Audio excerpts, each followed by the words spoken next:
Hello guys, আসসালামু আলাইকুম। কেমন আছেন সবাই? আশা করি সবাই ভালো আছেন। সো গাইস, আজকে আমরা আবারও চলে এসেছি বুললক সিরিজের আরেকটি নতুন এপিসোড নিয়ে। আজকের ভিডিওতে আমরা এক্সপ্লেন করব বুললক এনিমে সিরিজের এপিসোড 13। আগের এপিসোড দেখানো হয়েছিল ইসাকি, বাশির এবং নাগি মিলে একটি টিম বানিয়ে বুললকের টপ 3 র্যাঙ্কিং প্লেয়ারদের সাথে ব্যাটেল করার চ্যালেঞ্জ নেয়। তো ইসাকি রেখে পারবে এরকম একটি শক্তিশালী টিমের সাথে জিতে পরে এসে পৌঁছাতে, নাকি ইসাকিদের টিম এই ম্যাচটি হেরে তাদের টিমের একজন প্লেয়ারকে হারিয়ে নিচের স্টেজে নেমে যাবে? অনেক ইন্টেন্স দিয়ে ভর্তি হতে চলেছে আজকের এই এপিসোডটি। আমি চেষ্টা করব পুরো ম্যাচটির প্রতিটি পাসের মুহূর্ত আপনাদের সামনে তুলে ধরতে। তো চলুন হারিয়ে যাওয়া যাক এনিমের দুনিয়ায়।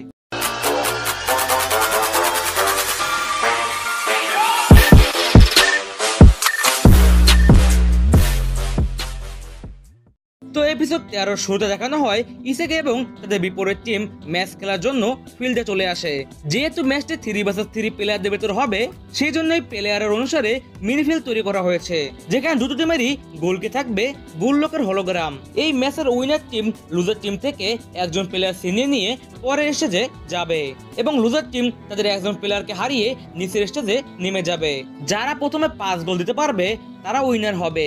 ইসাকিদের টিমের নাম হলো টিম হোয়াইট এবং তাদের বিপরীত টিমের নাম হলো টিম রেড। ইসাকির মাথা শুধু একটা কথাই আসলো যে সে যে কোনো মূল্যে শক্তিশালী টিমকে হারিয়ে এই টপ র্যাঙ্কের প্লেয়ার ইতুশিরিনকে তাদের টিমে আনবে।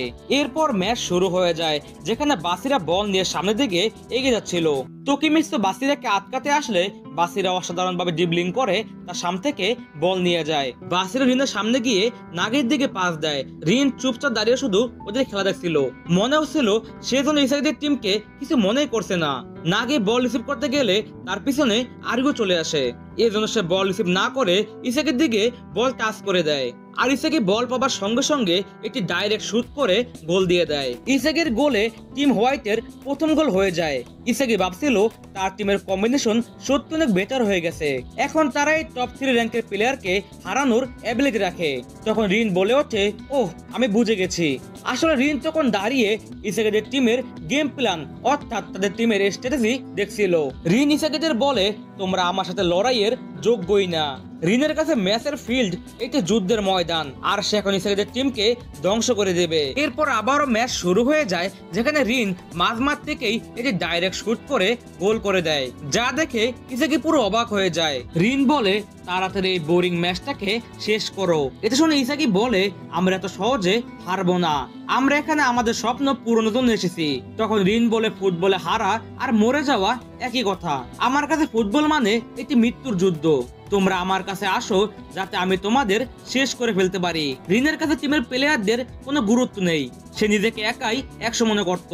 এরপর ইসাকি বাসিরাকে পাস দিয়ে সামনে দিকে এগিয়ে যায়, আর বাসিরা বল নিয়ে সামনে দিকে গিয়ে নাগের দিকে একটা হাই পাস দেয়। নাগি লাফ দিয়ে পাসটা রিসিভ করতে যাবে, তখনই আরিও একটু হাই জাম্প করে হেড দিয়ে তার টিমের তোকিমিৎসুকে পাস দেয়, আর সেই ইসাকিদের বার পোস্টের দিকে ছুটে গিয়ে তোকিমিৎসুর কাছে পাস চায়। তোকিমিৎসু একটু বেশি ভয় পেয়েছিল এই ম্যাচটিতে, আর সে ভুলে ইসাকির দিকে পাস দেয়। ইসাকি বল নিয়ে এমন একটি পজিশনে ছিল যাতে আরিও কোনোভাবে তার থেকে বল না নিতে পারে, কিন্তু আরিও সবাইকে অবাক করে দিয়ে ইসাকির পিছনে দাঁড়িয়ে ইসাকির সামনে থাকা বল থেকে শুট দিয়ে গোল করে দেয়। ইসাকি এটা দেখে পুরো অবাক হয়ে যায় আর ভাবে, এর হাত পা কত লম্বা ভাই। ইসাকি বলছিল, আমি ভাবতে পারিনি ও এরকম একটা পজিশন থেকে গোল দিয়ে দেবে। এরপর আবারও ম্যাচ শুরু হয়ে যায়, যেখানে বাসিরা বল নিয়ে এগিয়ে যাচ্ছিল, আর বাসিরার সামনে ছিল তোকিমিৎসু। তোকিমিৎসু বাসিরা ছুটে এসে দেখে পুরো ঘাবড়ে যাচ্ছিল। সে টেনশনে পড়ে যায় যে সে এখন কি করবে। আর দেখা যায় তোকিমিৎসুর রূপ পুরো চেঞ্জ হয়ে যায় এবং সে বাসিরার দিকে পুরো গতিতে ছুটে আসতে থাকে।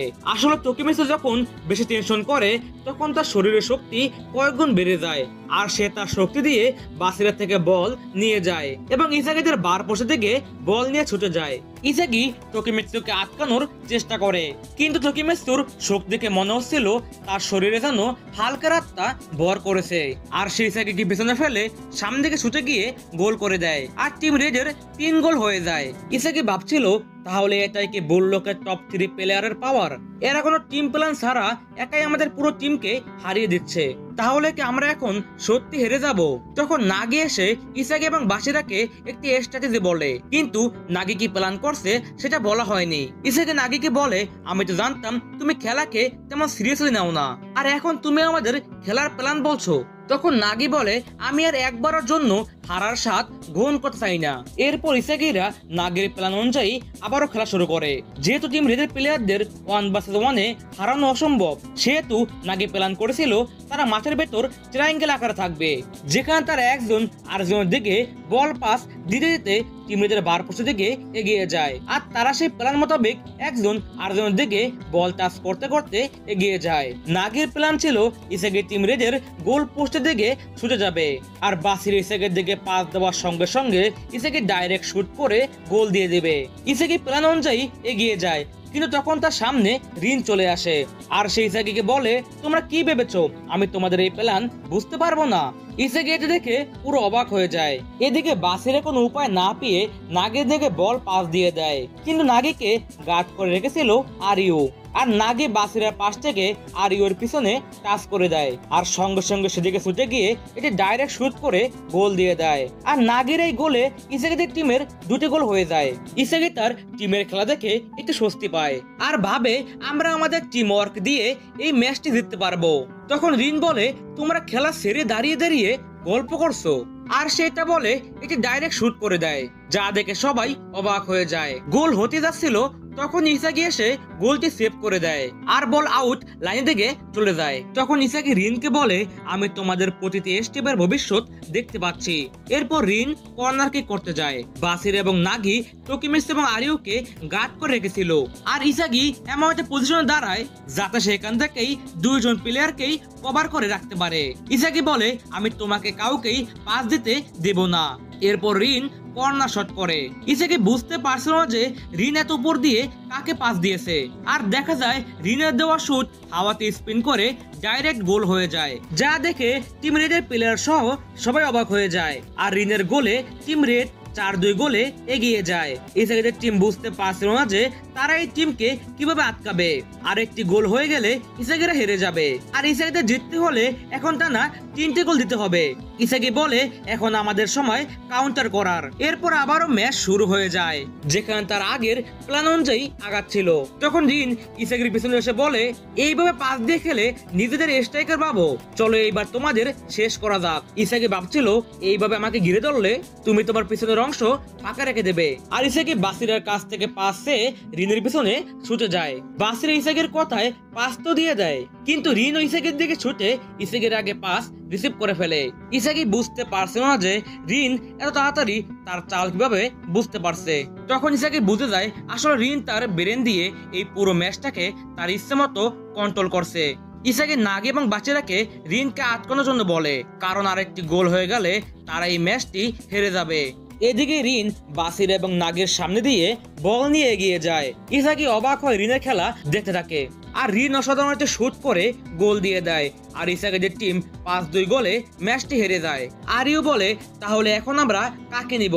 তখন রিন বলে, যাকে ইচ্ছা তাকে নাও, আর তারা দুজন তাদের টিমে বাসিরাকে সিলেক্ট করে। যেহেতু নিয়ম অনুযায়ী উইনার টিম লুজার টিম থেকে একজন প্লেয়ারকে ছিনিয়ে নেবে, তাই তারা বাসিরাকে চুজ করে, কারণ বাসিরার পাস দেওয়ার স্টাইল তাদের কাছে ভালো লেগেছে। টিম রেডের সব প্লেয়াররাই নিজেরাই একাই 100, তাই তারা এমন একজন প্লেয়ার তাদের টিমে নিল যে তাদের গোল করতে সুন্দর সুন্দর পাস দিয়ে সাহায্য করবে। এরপর তারা সেখান থেকে চলে যায়। তবে বাসিরা যাওয়ার আগে ইসাগিকে বলে যায়, আমি তোমাদের জন্য অপেক্ষা করব, যদি আমাকে নিতে চাও তাহলে নিজেকে শক্তিশালী বানিয়ে আবার এসো। আর এরই সঙ্গে শেষ হয়ে যায় বুললকের এপিসোড 13। তো ইসাগি কি পারবে বাসিরাকে আবারও তার টিমে ফিরিয়ে আনতে, নাকি ইসাগিরা আবারও হেরে বুললক থেকে বাদ হয়ে যাবে, তা আমরা পরের এপিসোডে দেখতে পারবো। পরের এপিসোডে দেখতে চ্যানেলটি সাবস্ক্রাইব করে বেল আইকনটি অন করে রাখতে পারেন, এতে আমাদের চ্যানেলে ভিডিও আসার সঙ্গে সঙ্গে আপনার কাছে ভিডিও নোটিফিকেশন চলে যাবে। আর ভিডিও ভালো লাগলে এটি লাইক দিয়ে তোমার বন্ধুদের মাঝে শেয়ার করে দিও। দেখা হচ্ছে পরের এপিসোডে, ততক্ষণ পর্যন্ত till then take care and goodbye guys.